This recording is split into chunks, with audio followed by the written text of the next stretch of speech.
Allow me to greet the former President, President Gloria Macapagal Arroyo, Senate President Chis Escudero, and the honorable members of the Senate, House Speaker Ferdinand Martin Romualdez, and the honorable members of the House of Representatives, Chief Justice Alexander Gesmundo, and the honorable justices of the Supreme Court, His Excellency, the Most Reverend Charles John Brown, and the esteemed members of the Diplomatic Corps, Executive Secretary Lucas Bersamin, and the members of the Cabinet, First Lady Luisa Araneta Marcos, and the members of the Marcos family, other distinguished guests, ladies and gentlemen.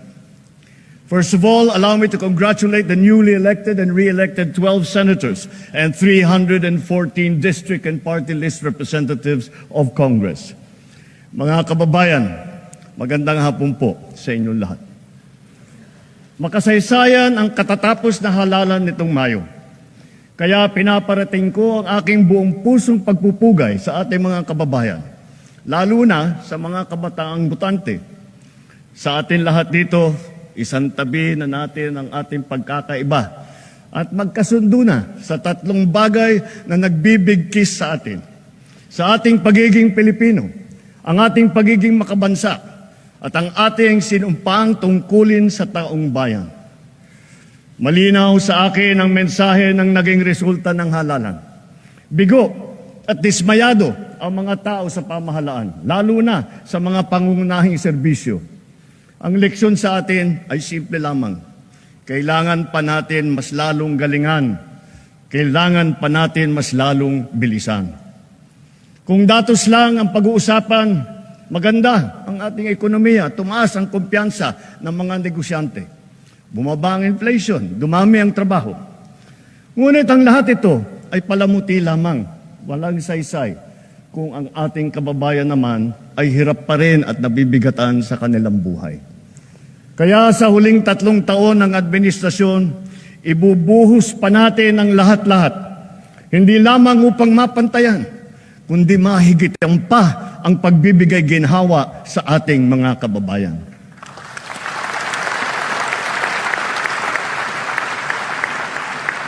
Hindi na ako magpapaligoy-ligoy pa. Maayos na hanap buhay talaga ang mabisang pantiyak laban sa kahirapan at laban sa gutom. Dumarami ang mga nalilikhang hanap buhay sa ating bansa ngayon. Magpupursige ang DOLE, DTI, DSWD, kasama pati ang DOT, at mga kaugnay na ahensya sa paghahanap ng paraan at ng mga oportunidad para sa natitirang 4% ng ating puwersang manggagawa na hanggang ngayon ay walang trabaho. Ipagpapatuloy natin ang pagbibigay ng puhunan sa mas marami pang negosyante para makapagsimula ng maliit na negosyo o micro-enterprise sa mababang interes at walang kolateral. Pati na rin ang kapital at proteksyon para sa mga yamang isip. At para sa mga tinataguyod natin mula sa kahirapan, patuloy tayong nagbibigay ng libreng training at puhunan para makapagtayo sila ng sariling negosyo. Hindi tayo titigil hanggang halos 2.5 milyon maralitang pamilya ay matutulungan natin na magkaroon ng kanilang sariling maliit na negosyo. Palalaguin natin ang mga industriya, mga pabrika ng sasakyan, pulmahan, electronics, biotechnology, pharmaceuticals, critical minerals, telang Pinoy, halal, construction, mga planta ng kuryente. Ngunit, nananawagan pa rin ako sa ating mga negosyante. Mamumuhunan kayo sa ating agrikultura. My single resounding message to the international business community is this: the Philippines is ready. Invest in the Filipino. Our cavalcade of dependable and hardworking Filipinos, innately skilled, adaptable, and possessed with a heart for service are here, ready to work and to succeed with you. Sa mga nagtatanong kung nasa na ang 20 pesos na bigas, ito ang aking tugon. Napatunayan na natin na kaya na natin ang 20 pesos sa bawat kilo ng bigas nang hindi malulugi ang ating mga magsasaka.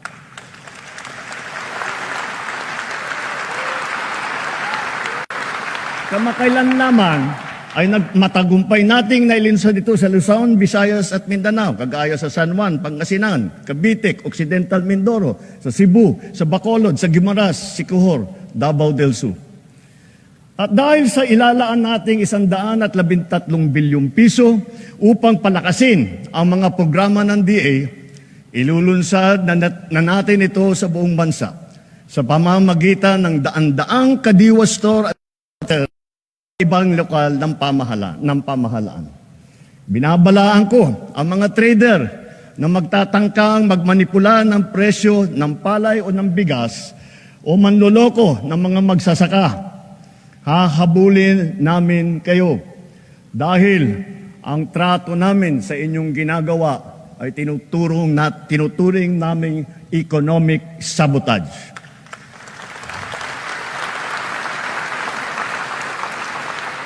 Bilang pangunahing solusyon sa mataas na presyo ng baboy, pinalalakas natin ang ating lokal na produksyon. Namimigay tayo ng mga biik at inahin. Nagpapatayo din tayo ng mga biosecured facilities upang lubos na pababain ang presyo ng karne. Nagsimula ng magbakuna labang sa ASF at palalawigin pa natin ito ng pagbabakuna sa lahat. Pinataas natin ang produksyon ng palay, mais, pinya, saging, mangga, kape, kakao, kalamansi, tubo, sibuyas, bawang, at iba pang mga agricultural products. Mula nagsimula itong administrasyon, mahigit 8.5 milyon magsasaka at mangingisda ang nakatanggap ng tulong. Lalo pa natin paiigtingin ang mga programa ng pamahalaan para mas marami pa ang matutulungan. Libo-libong kilometro ng farm-to-market road na ang ginawa na at libo-libong kilometro pa ang pinapasinayaan. Libo-libong ektarya ng lupa ay nalagyan na ng patubig sa buong bansa at libo-libong ektarya pa ang patutubigan. Libo-libo ring makinarya at pasilidad ang ating binuksan at pinamigay para sa mga magsasaka at mangingisda. Marami po tayong ipapatayo na rice processing system. Itong mga pasilidad at mga bangkang yari sa fiberglass na ipamimigay naman sa mga mangingisda. Lahat ng ito ay sumusuporta sa kanila mula paghahanda, sa pagpunla, pag-ani, pagbiyahe hanggang sa pagbenta. Milyong-milyong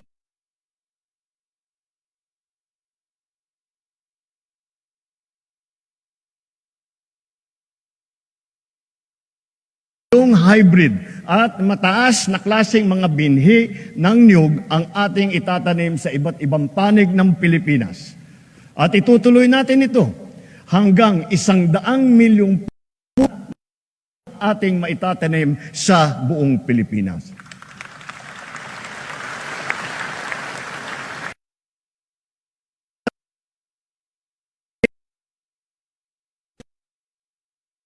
Kongreso na amyendahan ang Coconut Farmers and Industry Trust Fund Act.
ang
luwa ngayon ang mga mabisang hakbang laban sa palpak na serbisyo ng mga water district at kanilang mga joint venture.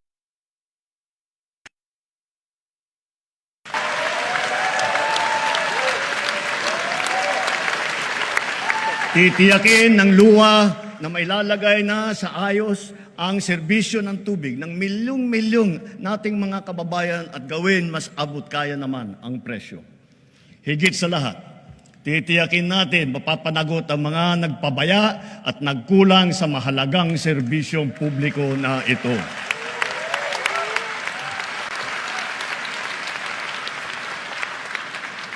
Malinaw sa atin ang tumambad na realidad tungkol sa ating mga kabataan ngayon.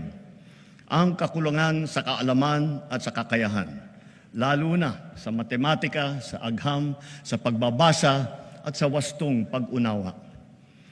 Ang mga nagda-drop out at mga hindi nakakapagtapos sa junior o senior high school. Ang kalahating milyong bata na nagbabanat na ng buto. Kung tayo ay nagpupundar ng malaki para sa infrastruktura, mas malaki pa ang ipupundar natin para sa ating mga mamamayan. Ito ang pangunahing polisiya natin hanggang matapos ang administrasyon. Puspusan nating inaayos at pinapaganda ang ating sistema ng edukasyon. Sa lahat ng mga pinahahalagahan ng administrasyon, ito pa rin ang nasa rurok. Ngayong taon, sinimulan na natin ang Academic Recovery and Accessible Learning o ARAL program. At pinalalakas din natin ang Early Childhood Care and Development na hango. Ito ay hango sa dalawang mahahalagang batas na ipinasa ninyo dito sa Kongreso. Maraming mag-aaral ang nakakaranas ng bullying o kaya ay nagde-depress. Binabantayan din natin ang mental health ng ating kabataan.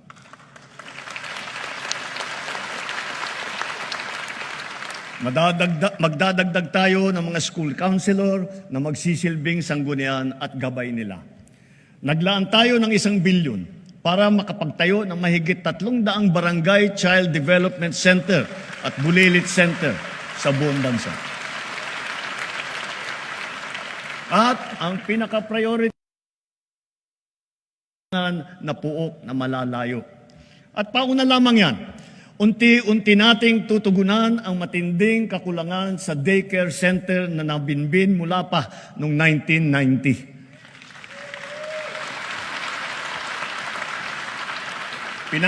Pinaspasan na natin ang pagpabakuna ng mga bata. Sa DOH, kumpletuhin na natin ang bakuna para matapos na sa lalong madaling panahon na kumpleto na lahat ng ating mga anak ay nabakunahan na.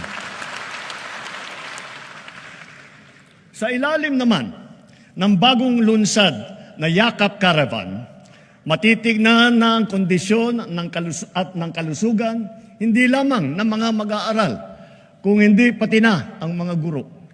Mabibigyan sila ng libreng medical check-up, libreng lab test tulad ng cancer screening at libre na gamot.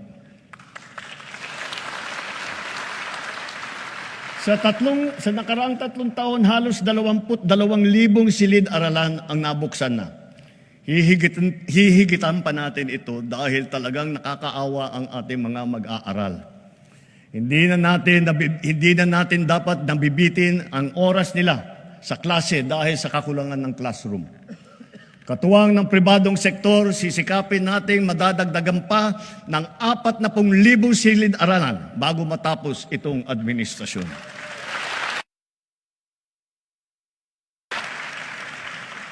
Maglalaan tayo ng sapat na pondo para rito.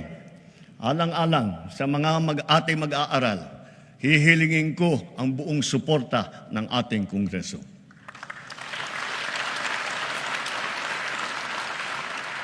Naging matagumpay ang isinagawang tutoring at remedial program para sa mga mag-aaral nitong nakalipas na taon at nitong summer break. Palalawakin pa natin ito. At maraming salamat sa mga guro at lalo na sa mga ate at kuya na nag-volunteer na tinulungan ang mga maliliit para mas maganda ang resulta nila sa kanilang eskwela. Sa DOLE at sa DSWD, ipagpatuloy pa ninyo ang mga ganitong klaseng internship at pre-employment program para sa ating estudyante sa kolehiyo. Malaking tulong ito sa kanila habang sila ay nag-aaral. Malaking tulong ito sa bansa. Ngayon, nagdaratingan na ang mga laptop na laan para sa bawat guro sa public school.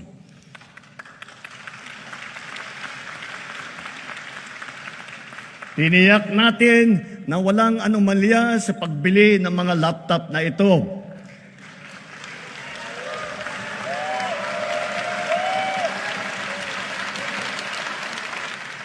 Nakahanda na ang mga high-tech at digital na mga materyales, mga smart TV, libreng Wi-Fi at libreng load sa bayanihan SIM card. Dahil dito, handa na rin ang ating mga estudyante para makasabay sa makabagong paraan ng pag-aaral sa makabagong mundo. Ang pinakamahalaga sa sistema ng edukasyon ay ang ating mga mahal na guro. Asahan po ninyo na hindi gagawing sukatan ng galing ninyo o ng performance ninyo ang dami lamang ng estudyante na inyong ipinapasa, kundi ang dami ng mag-aaral na inyong pinapahusay at pinapataas ang ambisyon sa buhay.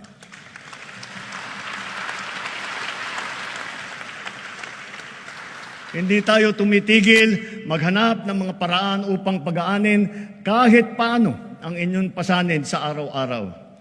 Nagdagdag tayo ng 60,000 teaching item at nakapagbigay pa ng trabaho para sa ating mga lisensyadong guro.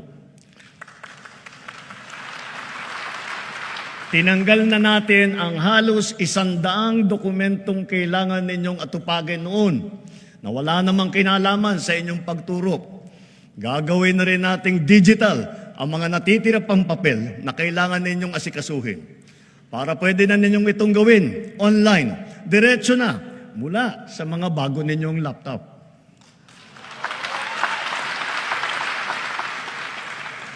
At ngayong school year na ito, makakatanggap na kayo ng kabayaran para sa inyong teaching overload at para sa inyong overtime.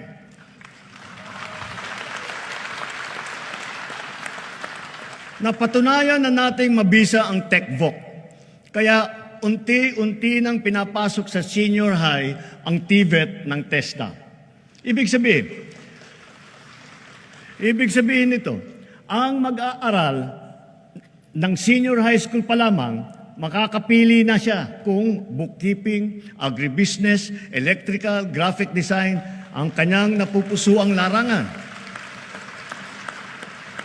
Diretsong pagka-graduate, pwede na kaagad na maghanap buhay kung gugustuhin. Dahil para na rin siyang nakapag-aral sa TESDA at nakakuha ng NC2 or NC2 or NC3. Kung tutungtong naman sa kolehiyo, nakahanda ang malaking pondo para sa pagtutusto sa libreng pampublikong edukasyon sa kolehiyo. Pati na rin ang mga subsidy at financial assistance para sa mas higit pang nangangailangan ng estudyante. Taon-taon, mahigit 2 milyong estudyante ang nakakapag-aral ng libreng kolehiyo sa bansa. Mula umpisa ng administrasyong ito, dinagdagan pa natin ng 260,000 estudyante ang nakinabang dito. Sa susunod na taon, maglalaan pa rin tayo ng halos 60 bilyong piso para sa libreng edukasyon sa pampublikang kolehiyo at sa TECBOC. Dumami din ang nabigyan ng scholarship sa TESDA. Nito lamang 2024, higit pa sa 200,000 ang nadagdag sa mga scholarship ng TECBOC. Sa mga kasama naman sa listahan ng NAT4P, itong susunod na 3 taon, bibigyan natin ng mataas na prioridad ang mga anak ninyong tutungtong sa kolehiyo. Kitang-kita natin ang bunga ng mga programang ito. Napakataas ngayon ng bilang ng kabataan nating pumapasok sa kolehiyo o sa TESDA. Pilipinas na ang pumapangalawa sa buong ASEAN sa dami ng mga kabataan pumapasok sa kolehiyo at sa TECBOC. Mas marami na rin ang nakakapagtapos. Kaya mga magulang, ang mga pagkakataong ito, dahil hangad natin na sa lalong madaling panahon, ang bawat isang pamilya ay may anak na nakapagtapos ng kolehiyo o sa TESDA.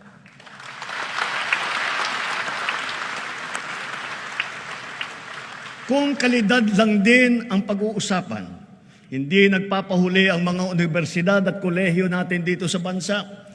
Mula sa 22 noong 2022, ngayon 114 na sa kanila ay kinikilala sa buong mundo. 6 na po nito ay public school. At bilang natatanging pagkilala, gagawaran natin ng Presidential Merit Scholarship ang mga high school graduate na makakakuha ng matataas na honor.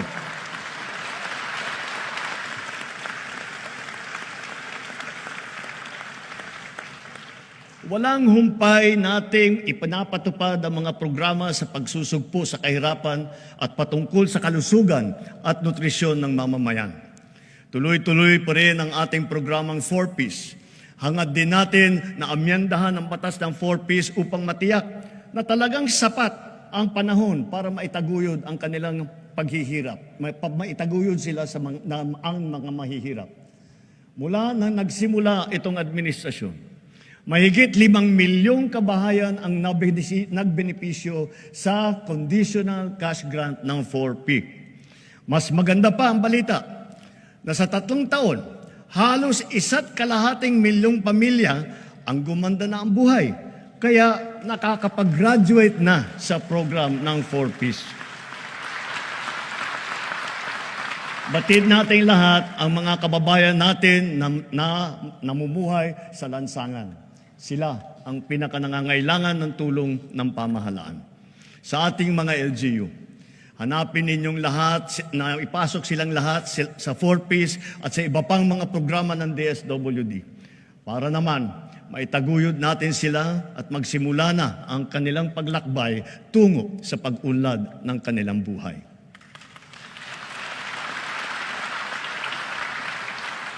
Sa 2nd taon ng ating Walang Gutom program, mabibigyan ng tulong ang 600,000 pinakanangangailangang kabahayan sa kanilang nutrisyon. At sa 2027, dadamihin pa natin sa 750,000 kabahayan ang maaabot ng feeding program natin. Pinapagpatuloy ng DSWD at ng DepEd ang feeding program nila para sa mga daycare center sa pampublikong paaralan at nakapagbigay ng masustansyang pagkain at gatas sa mahigit 3.2 milyong mag-aaral sa buong bansa.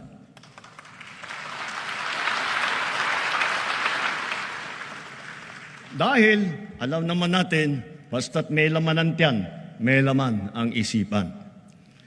Kung papalawigin pa natin ang mga programang ito sa susunod na taon, sa tulong ng karagdagang 1 bilyong pisong pondo, pararamihin pa ng DSWD ang bilang ng mga batang mabibigyan ng masustansyang pagkain. Sa kabilang banda naman, nakikita natin ang sobrang pagtaas naman ng timbang ng ating mga kababayang edad 20 at pataas. Kaya sikapin nating maging mas aktibo ang ating pamumuhay araw-araw. Ipalaganap natin ang mga pagsasagawa ng mga palaro, mga paliga, fun run, fun walk, pati mga aerobics, pasumba. Para sa mga LGU, buksan at gawing maaliwalas ang mga park at mga plaza natin kung saan makakapag-ensayo ang ating mga mamamayan, bata man o matanda. Magpatupad tayo ng mga car-free Sunday tulad ng ginagawa sa ilang lungsod na dito sa Metro Manila, sa Baguio, sa Cebu, pati sa Iloilo at Davao. Bilang pagsuporta rito, simula ngayon, bubuksan ng Philippine Sports Commission sa publiko ang kanilang mga track and field oval sa Pasig, Maynila at Baguio upang makapag-jogging na kayo ng libre. Magbubuhos tayo ng todo suporta sa mga palaro at mga atleta sa buong bansa. Halimbawa, ang palarong pambansa at ang Batang Pinoy Games na gaganapin sa General Santos City ngayong Oktubre. Bubuo tayo ng bagong pambansang programa para sa sports development. Uumpisahan natin ito sa paaralan pa lamang. Ibabalik natin ang mga sports club at magsasagawa tayo ng mga palaro at intrams sa lahat ng pampublikong paaralan. Naririyan na ang ating Philippine Sports Commission at saka ang PAGCOR upang tiyakin ang patuloy na pagtaguyod at pagsuporta sa ating mga programang pampalakasan ng mga atleta sa buong bansa.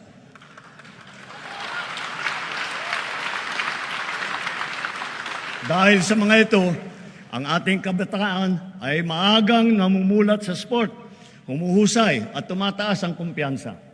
Sumusunod sila sa yapak ng ating mga kampyon at world-class na athlete tulad ni Senator Manny Pacquiao, ni Heidelin Diaz, ni Kaloy Yulo, Ira Villegas, Nesty Petesio, EJ Obiena, Alex Ayala, ang Paralympian natin na sina Gerald Mangliwan, Sandy Asusano, Angel May Otom, at Ernie Gawilan. Sama na rin natin yung bago nating kampyon, si PNP Chief Nick Torra.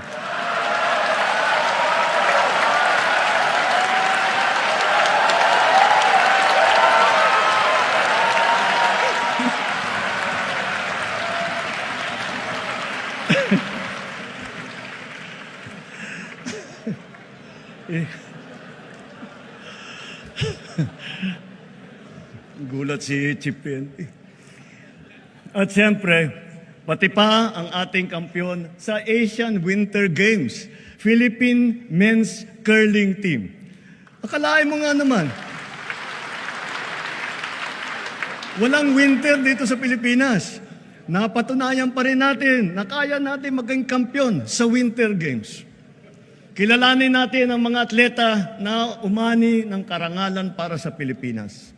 Hindi lamang sila nakapaghatid ng kasiyahan sa buong sambayanan, pinalakas pa nila ang ating pagmamahal sa bayan at lalo pang pinatingkad ang dangal ng bawat Pilipino.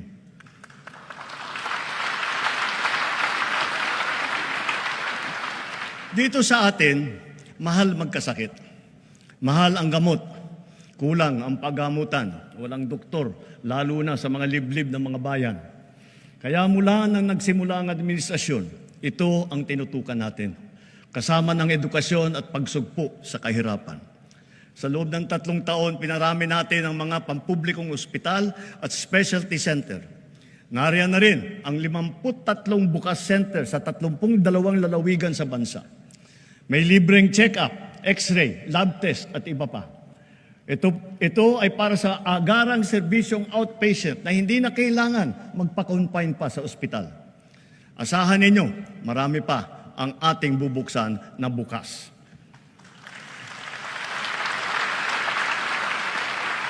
At nasisiyahan ako nang makapag-report na sa kauna-unahang pagkakataon, ang bawat bayan po sa Pilipinas ngayon ay may doktor. Mayroon ng magiging tagapag-alaga. Mayroon ng tagapag-alaga ng kalusugan ng mamamayan sa inyong lugar. Lahat po tayo ay miyembro ng PhilHealth. Pinataas at pinaganda na rin natin ang mga benepisyo. Lalo na para sa mga karamdaman na laganap dito sa ating bansa.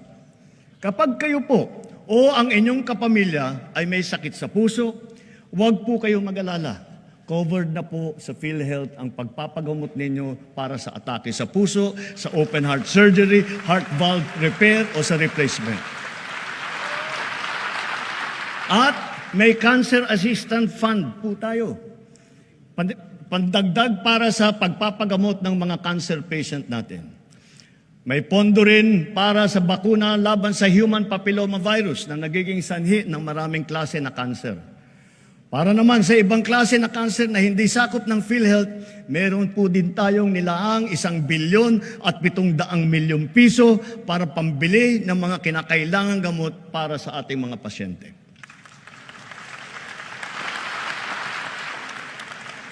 Sa mga nagdadialysis, ang mga session ninyo na 3 beses sa 1 linggo, libre na sa buong taon.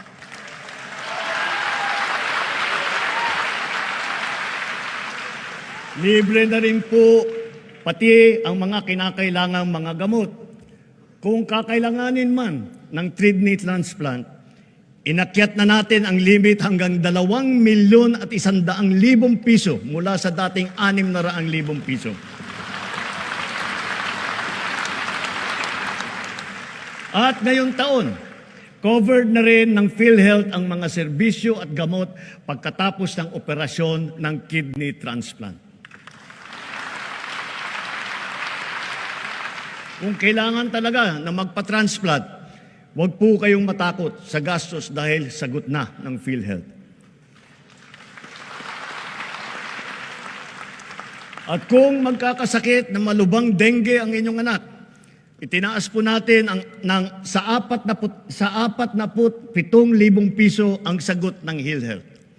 Ang pagtatanggal ng katarata ay inakyat na rin ang limit sa 187,000 na piso mula 16,000 piso.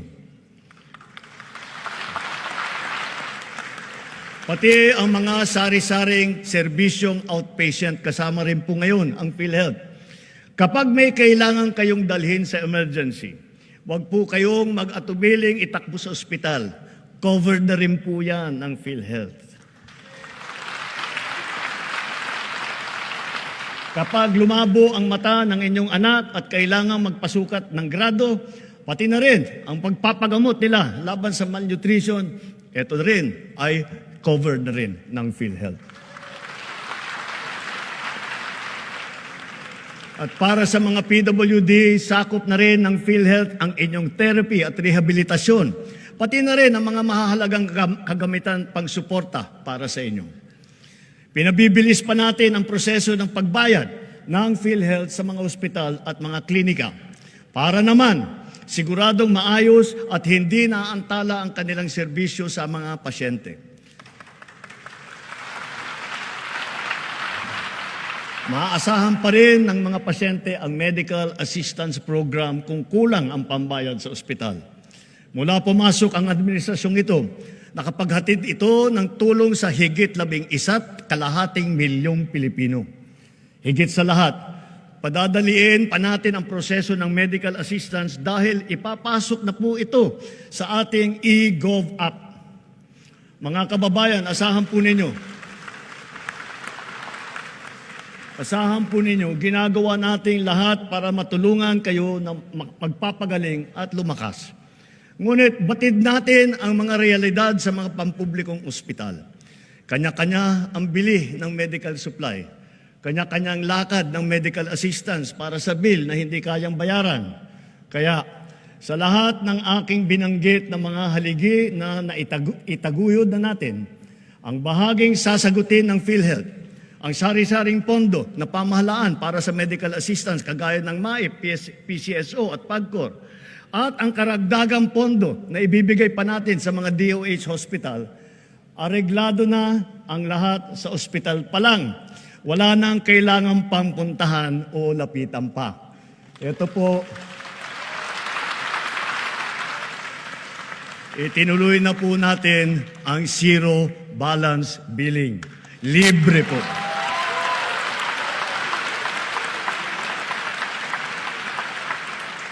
Ibig sabihin, ang serbisyo sa basic accommodation sa ating mga DOH na ospital, wala nang babayaran ang pasyente dahil bayad na ang bill ninyo. Uulitin ko, wala nang kailangan bayaran ng pasyente basta sa DOH ospital dahil bayad na po ang bill ninyo.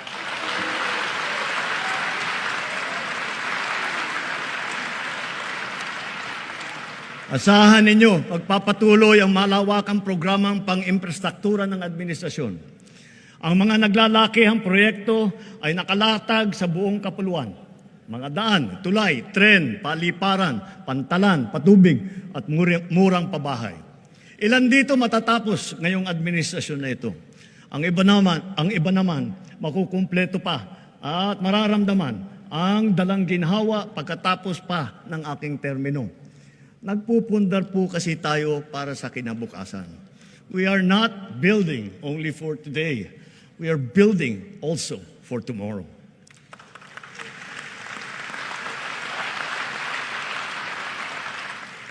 Habang ginagawa ang ating mga tren tulad ng North-South Commuter Railway at ang ating mga subway, patuloy din ang pagpapaganda natin sa serbisyo ng MRT at saka LRT.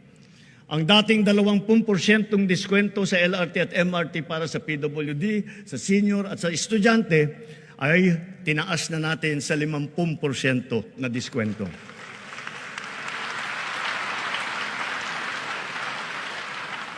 Mayroon na po tayong 1+3, Pamilya Pass.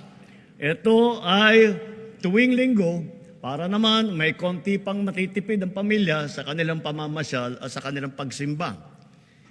Ang tinatawag na dalyan ng mga tren na binili noong pang 2014 at hindi pa nagamit ay sinimulan na nating mapaganda at mapatakbo sa MRT. Halos 50 dagdag ng karwahe ang natenga ng 10 taon. Sayang yung pera, sayang yung isang buong dekada. Pero ngayon, naayos na natin. Ang 3 bagon ay nagagamit na ngayon. Asahan ninyo. Ang ilan sa 45 ay magagamit na rin natin bagong matapos ang taong ito. At ang iba pa ay susunod sa susunod na mga taon. Magtatanong ako sa iba sa inyo, naalala pa ba ninyo yung tinatawag nating love bus? Ito yung popular na pampublikong bus sa Metro Manila na sinimulan noong 1970s. Ngayon, hindi lang natin ibabalik ang love bus, gagawin pa natin itong libre.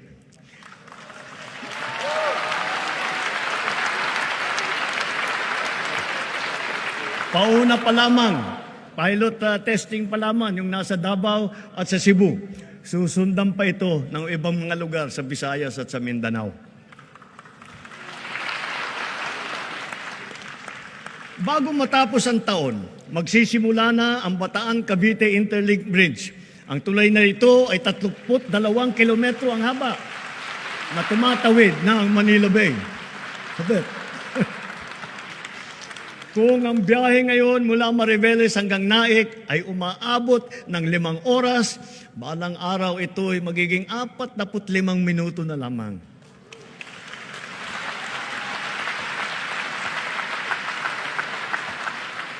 Ang mga riles ng PNR Bicol Line na sinira ng Bagyong Christine ay unti-unti nating pinatitibay at naayos na. Kasama ang Binahan Bridge. Hindi magtatagal, madadagdagan pa ang haba ng linya na ito at aabot sa Ragay, Camarines Sur hanggang Tagkawayan, Quezon. Magiging malaking tulong ito sa ating motoristang nagdadaan sa malubhang traffic mula Quezon hanggang sa Bicol. Sa 2026, inaasahang magbubukas na sa motorista ang bahagi ng extension ng SLEX mula Santa Tomas, Batangas hanggang Chaong, Quezon. Kapag natapos itong buong proyekto, ang dating 4 na oras na biyahe, magiging 1 oras na lang.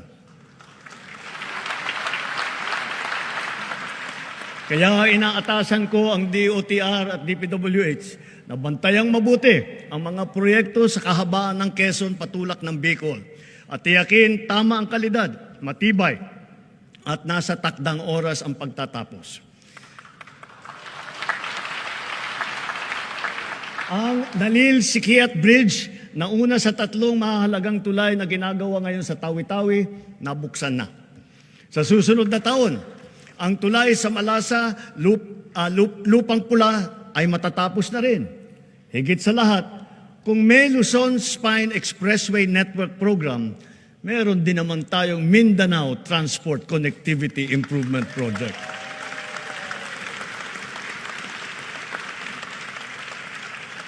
Sa proyektong ito, aayusin natin ang mga pangunahing daan na nag-uugnay sa Cagayan de Oro, sa Davao, General Santos na may haba na 428 kilometro.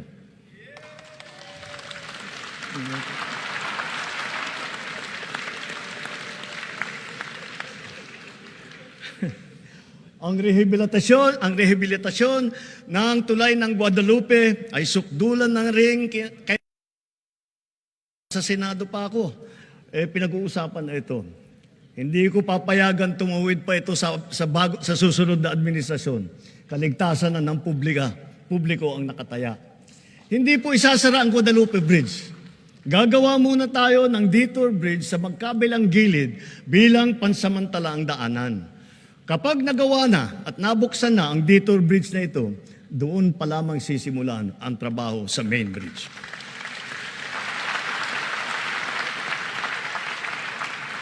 At sa kabila ng mga higanteng tulay na ito, huwag natin kaliligtaan ang mga hanging bridge sa iba't ibang lugar sa ating bansa.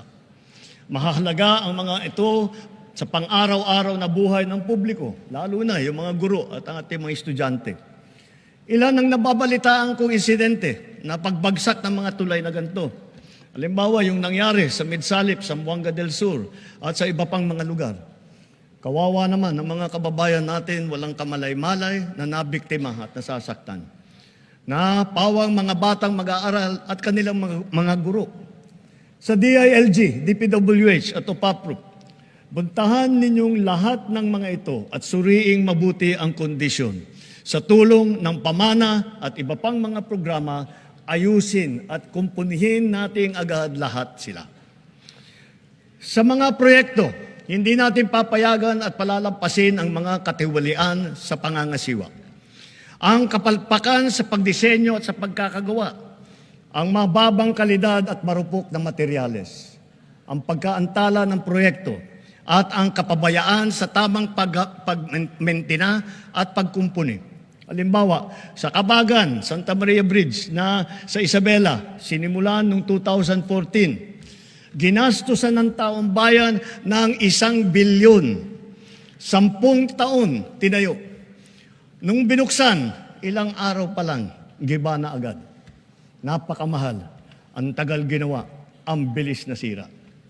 San Juanico Bridge naman, 50 taon na nakatayo pa rin hanggang ngayon. Ganun siya katibay. Ngunit nakaligtaan naman ang wastong pagmentina at pagkumpuni sa pagdaan ng mga dekada. Nalagay patuloy sa panganib ang publiko. Hindi po dapat ganito. Sa Build Better More, hindi ang kapakanan, higit ang kapakanan at kaligtasan ng mamamayan ang napakamahalaga. At ang mga proyekto, tama dapat ang disenyo. Mataas dapat ang kalidad, natatapos sa takdang oras, at naaalagaan at namimintina na mabuti. Napakahalaga ng internet sa ating pagtahak patungo sa bagong Pilipinas. Kaya nitong padaliin at baguhin ang pamumuhay ng ating mga mamamayan.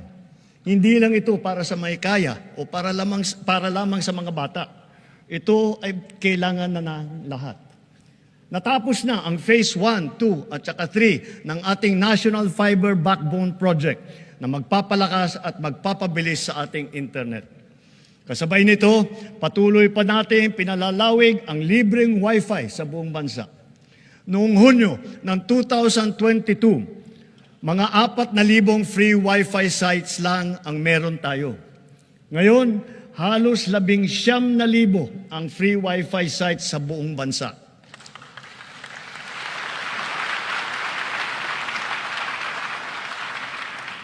Ngayong taon din, nagsimula na tayong mamigay ng mahigit 1 milyon na SIM card na may libreng data para sa ating mga eskwelahan, lalo na sa mga nasa liblib na puok. At dahil pag pinaganda at pinabilis natin, dadami pa ang mga bagong tore at cell site sa mga gida. Ngunit kulang pa rin ang mga ito. Halos 12,000 pampublikong paaralan pa ang walang internet. Kaya sinusiguro ng DICT at ng DepEd na bago matapos ang taong ito, magkakaroon na ng koneksyon ng internet ang lahat ng pampublikong paaralan.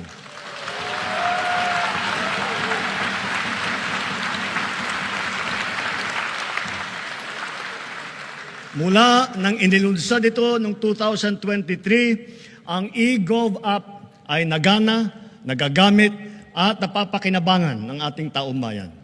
Patuloy pang dumarami ang serbisyo tiyak na praktikal sa bawat Pilipino. Ngayon, mahigit 40 serbisyo ng pamahalaan kasama ng mga LGU ang nasa eGov app. Gamit ng app, maaari nang gawin at ayusin ang sari-saring mga serbisyo at proseso ng pamahalaan na dati ay pinipilahan pa natin ng ura-urada. Ang renewal ng driver's license para sa PhilHealth, para sa Pag-ibig, para sa GSIS, yung mga dokumento na kailangan ng ating mga OFW, sa immigration at customs, sa declaration sa airport, kahit ang paggawa ng biodata hanggang paghahanap ng trabaho. Mga government ID natin, kasama ng national ID at marami pang iba. Hindi magtatagal, magkakaroon na rin para sa NBI clearance, beep card para sa MRT at saka LRT, at e-TIN na galing naman sa BIR. Kaya i-download nyo na po ang eGov app. Sa pinagsama-samang serbisyo sa isang mobile app, ang pamahalaan ay talagang mas malapit na at nasa inyo ng mga kamay.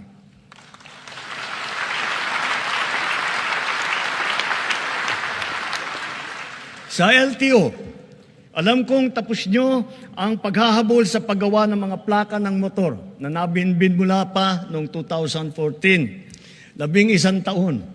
Mula ngayon, gawin ninyo ang lahat na makakaya upang hindi na uli magkaroon ng backlog sa plaka.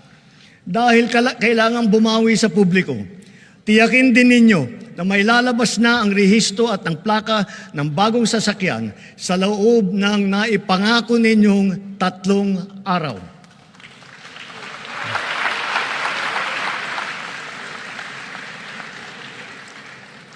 Ang kapayapaan ay mahalagang pundasyon ng bagong Pilipinas. Kaya pinapatatag natin ito kasabay ng ating pag-unlad. Patuloy tayo sa pagpapatibay ng ating kapulisan at sandatahang lakas. Ang mga armamento, sasakyan, pandigma at sandatahang lakas ay patuloy na dadagdagan, angkop sa layuning modernisasyon at komprehensibong pagtanggol ng ating kapuluan. Ang libo-libong mga nag-alsa dati laban sa pamahalaan, nagbagong buhay na at nagbabalik loob na.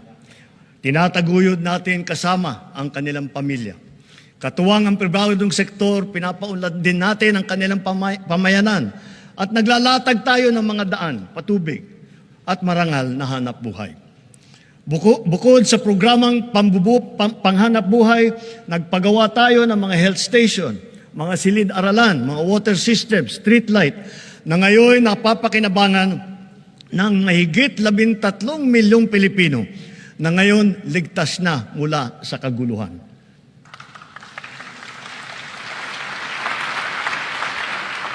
At sa wakas, wala na ring nalalabing grupong gerilya sa bansa.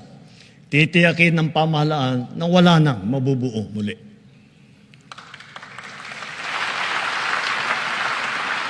Magkakasangga ngayon ang AFP, PNP at mga dating rebelde sa pagpapanatili ng kaayusan at kapayapaan sa BARM.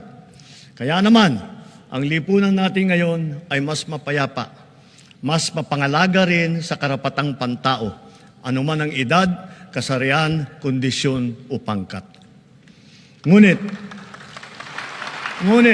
kahit pa sinasabing bumababa ang antas ng krimen sa bansa, walang ibang magpapalubag ng pangamba at pagkabahala lalo na sa ating mga biktima mismo ng kriminalidad. Kaya ang puwersa ng ating kapulisan ay nagbabantay at rumoronda na para nararamdaman ng taong bayan. Sila ay re-responde sa tawag ng tungkulin sa loob lamang ng 5 minuto.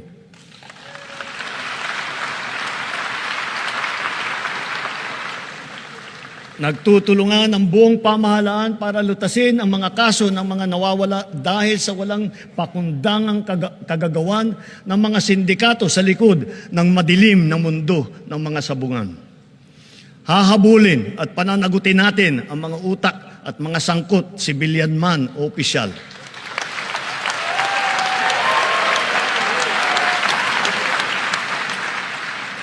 Kahit malakas, mabigat o mayaman, hindi sila mangingibabaw sa batas.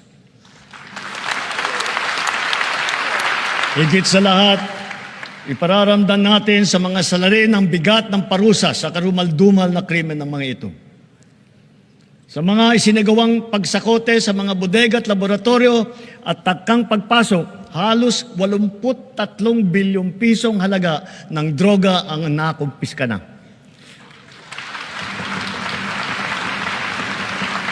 Kamakailan lamang, may mga malalaking kargamento na nagkakahalaga ng bilyon-bilyon na nasabat natin sa Zambales, sa Pangasinan, sa Cagayan, Tondo, Muntinlupa, Ilocos Sur, Ilocos Norte, Cebu, Batangas, Rizal at Cavite. Noong isang buwan, personal kong sinaksihan ang pagsira ng halos 1.5 tonelada ng shabu at iba't ibang klase pa ng illegal na droga. Sa lahat ng mga operasyon na ito, mahigit 153,000 ang naaresto. Mahigit 9,000 at 600 sa kanila ay high-value target. Ang pinakamasaklap, mahigit 677 sa kanila ay kawani ng pamahalaan. Mahigit 100 ay halal na opisyal. Mahigit 50 ay pulis. Sa 3 taon lamang, halos mapantayan na ang kabuuang huli ng nakaraang administrasyon.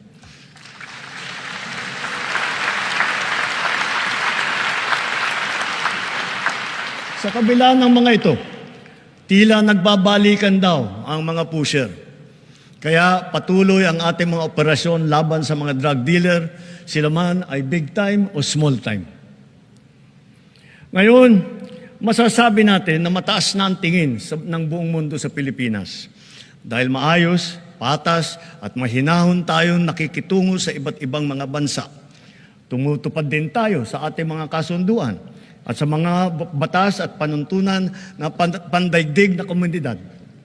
Nagpapasalamat tayo sa ating mga magigiting ng OFW dahil sa kanila na ipamalas ang angking galing, kabutihan at puso ng Pilipino sa lahat ng sulok ng daigdig. Sa harap ng mga bagong banta sa ating kapayapaan at soberanya, mas maigting ngayon ang ating paghahanda, pagmamatsyag at pagtatanggol sa ating sarili. Ganun pa man, tayo pa rin ang nagtitimpi at nananatiling nagpapasensya, lalo na sa pagtanod sa ating buong kapuluan at sa pangangalaga sa ating interes. Subalit ngayon, mas pataas pa ang ating kumpiyansa dahil mas marami na tayong mga kasangga na magiging kabalikat natin sa oras ng matinding pangangailangan. Then as now, our foreign policy remains the same. The Philippines is a friend to all. The Philippines is an enemy to none. That will be our main focus as we, the Philippines, host the ASEAN Summit in 2026.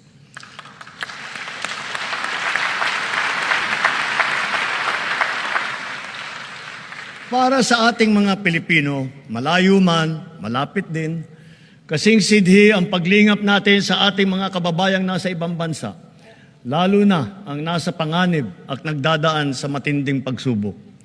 Hindi po biro at sadyang mapanganib ang hanap buhay ng ating tripulante. Ang trahedya na sinapit nila sa kamay ng mga rebeldeng Houthi ay isang halimbawa. Matapos ang mahigit 4 na araw, ang mga kababayan nating nang binihag ng rebeldeng Houthi ay pinalaya na rin, dala ng ating pakikipagtulungan sa Sultanate of Oman. Gayon din, dahil sa ating masigasig ng pakikipag-ugnayan, sa loob ng 3 taon, nagawaran ng kapatawaran ang mahigit 600 kababayan nating nahatulan dahil sa sari-saring paglabag sa batas sa ibang bansa, lalo na sa UAE, sa Qatar, sa Bahrain, at sa iba pa. And so, for their crucial and most beneficent sovereign intervention, I personally convey the entire nation's sincerest gratitude to the Sultanate of Oman, the United Arab Emirates, the State of Qatar, the Kingdom of Bahrain, the State of Kuwait, and to all the leaders of various countries that have granted clemency and have shown kindness to our beleaguered compatriots. Maraming salamat po. Thank you very, very much.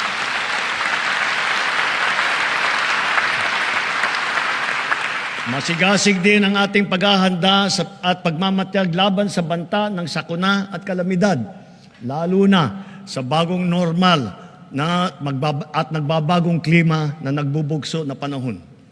Ngayong Hulyo, 4 na bagyo na ang dumaan sa atin. Sabi ng Pag-asa, mga 12 pa ang nagbabantang papasok sa bansa hanggang Disyembre. Sa 24 nating aktibong bulkan sa bansa, 4 ang kasalukuyang nag-aalboroto, lalo na ang Kanloon sa Negros. Hindi tayo dapat tumigil sa ating mga ginagawang paghahanda dahil ang banta ay patuloy na naririyan. Dapat ay maging likas at automatic na ang mga wastong gawi sa tuwing may sakuna. Dahil sunod-sunod ang mga sakuna. Lalo na ang bagyo, mahalagang itanim ang prinsipyo na continuous improvement kung saan tayo ay natututo sa palaging humuhusay at sa bawat karanasan. Nareremedyohan kung saan tayo nagkulang at saan natin dapat galingan pa. Kasama ng mga mahalagang infrastruktura, dadagdagan pa natin ang mga makabagong evacuation center ng ating naipatayo na. Hindi na dapat pang gamitin bilang evacuation center ang ating mga paaralan.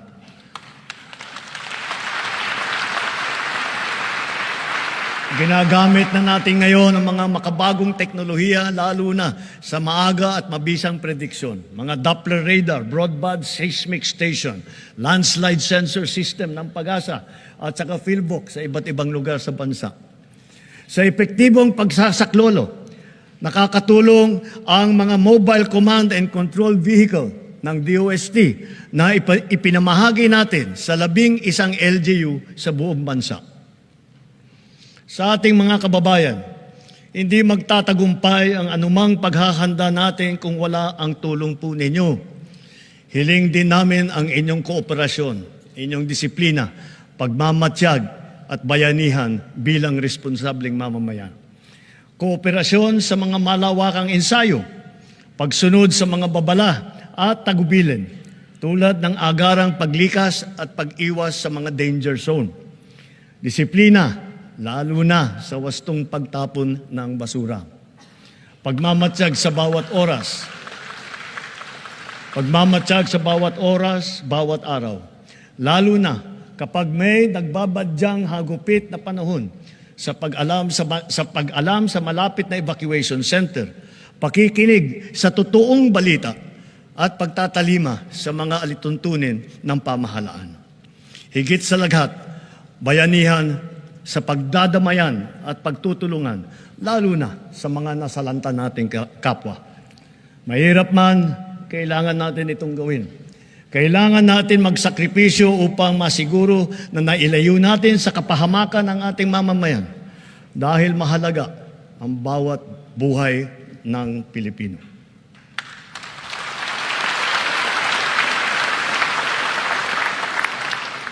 Kamakailan lamang, nag-inspeksyon ako sa naging epekto ng habagat ng bagyong Krising, Dante at Emong. Kitang-kita ko na maraming proyekto para sa flood control ay palpak at gumuho. At yung iba, guni-guni lang. Huwag na po tayo magkunwari. Alam naman ng buong madla na nagkakaraket sa mga proyekto.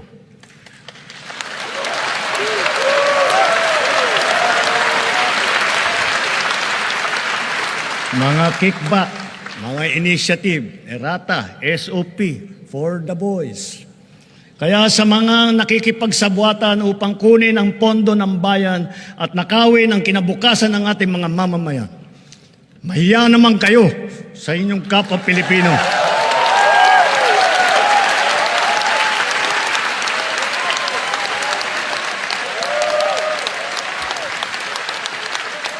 Mahiya naman kayo sa mga kabahayan nating naanod o nalubog sa mga pagbaha.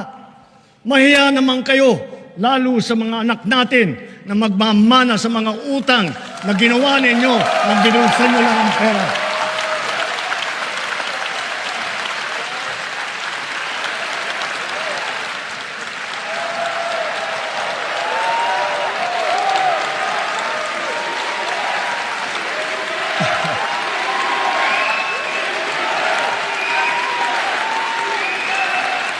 Para hindi na maulit, so that this will not happen again.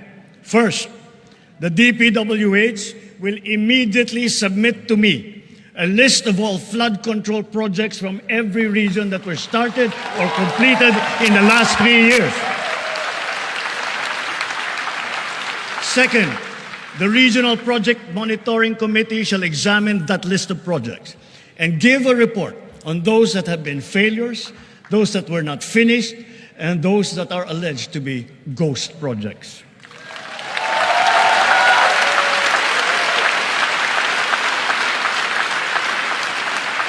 And third, we will publish this list.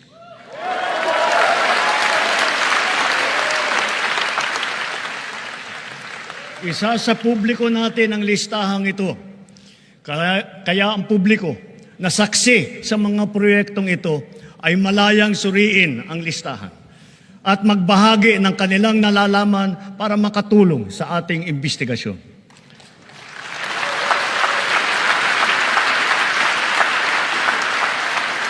At the same time, there will be an audit and performance review regarding these projects to check, to make sure, and to know how your money was spent.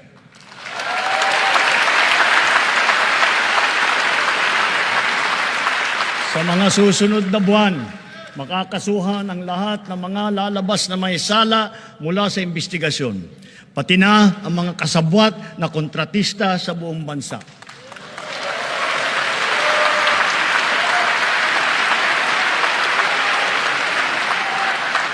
Kailangan malaman ng taong bayan ang buong katotohanan. Kailangang may managot sa naging matinding pinsala at katiwalian.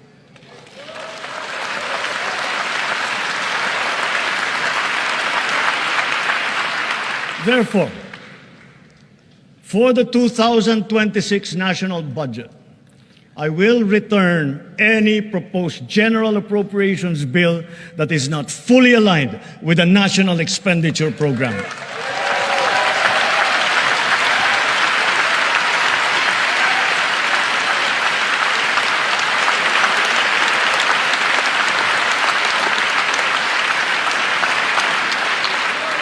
And further, I am willing to do this even if we end up with a reenacted budget.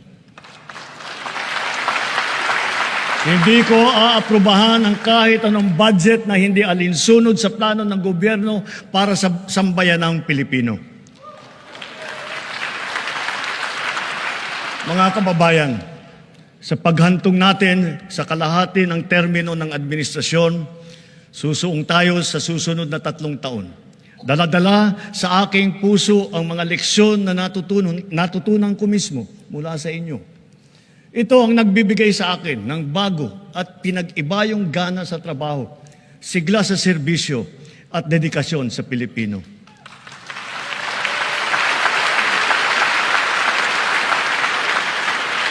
Huwag nating hayaang malihis ang ating pagtuon at pagtahak sa landas ng kaunlaran dahil nasa abot tanaw na natin ito. Ito ang ating dapat na pagtulungan. Ito ang ating dapat na pinagtutunguhan. At kayang-kaya natin ito marating at maisakatuparan. Sa wika ng ating bayani, only he who, from whatever position he occupies, whether high or low, strives for the greatest good possible for his fellow man, possesses true patriotism. Alam po natin sa ating puso kung ano ang tama, kung ano ang mali, kung ano ang mas mahalaga at mas makakabuti sa sarili, sa pamilya at sa ating bayan. Sa mga matitinding hamon na binabato at hinaharang ng ating mundo ngayon, nasa likod ninyo ang pamahalaan. At huwag tayong matakot. Huwag tayong titiklop. Huwag tayong mawawalan ng pag-asa. Dahil ang Pilipino ay likas na matapang, magaling, masipag, matibay, at mabuti.